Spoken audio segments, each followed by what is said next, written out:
Hi friends, welcome back to Flourishing Fibers. I'm Sara and today we are working on the Origami Dove. Believe it or not, this project first came to life in 2016. Yes, almost 10 years ago. I actually went into detail about why I'm relaunching a few of my original designs in my last video, Art Deco Fans. So I'll link that below if you want to hear the backstory. But for today, we are jumping straight into the project. I'll be linking all the tools and supplies I use in the description below. So let's get started. This is a simple project, but I have a few specific steps that will make a huge difference in your final result. Tip number 1, do not cut out the dove shape yet. It is much easier and safer to trim out the shape after you are done piercing all the holes. The wings and beaks are quite pointy, and if you cut the shape first, you risk bending those delicate corners while you handle the paper during piercing. Once the holes are pierced, then you could go ahead and cut it out. Tip number 2 is all about color. This design project is simple, so what really makes it pop is the thread choice. I love using these variegated threads from DMC because they do the color blending for you. However, these particular colors that I chose have a section that are very light, almost white. For the geometric fill inside the wing, I want brighter colors, not the pale sections. So I actually trimmed the threads to remove the lightest parts, ensuring the inside of the dove has a vibrant color transition.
Once the inside fill is done, I switch to the outline. For these long straight stitches, I don't mind the lighter sections of the thread. It actually adds a really nice contrast.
Now that the stitching is done, let's cover the back.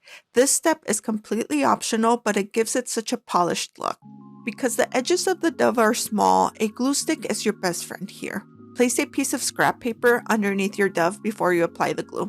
This allows you to glide the glue stick past the edges of the dove without making a sticky mess on your work surface. Next, take your backing paper, I'm using tissue paper here, and place it over the entire back.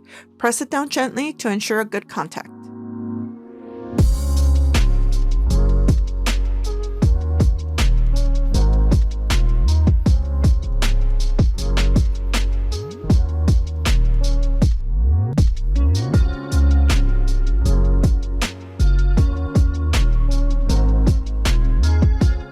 Once it's dry, just trim away the excess backing paper, add a cord or a ribbon for hanging, and we're done.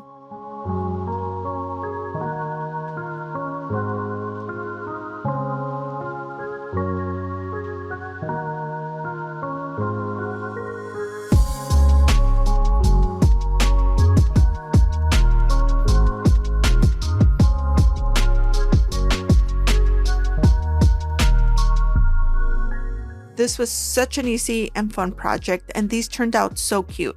I think they would be perfect for a nursery mobile or just hanging them by a window to catch the light. I hope you enjoyed working on this project with me, and if you have any questions, don't hesitate to ask in the comments. Please like and subscribe. Your support is truly appreciated. Until next time, keep on stitching. Bye.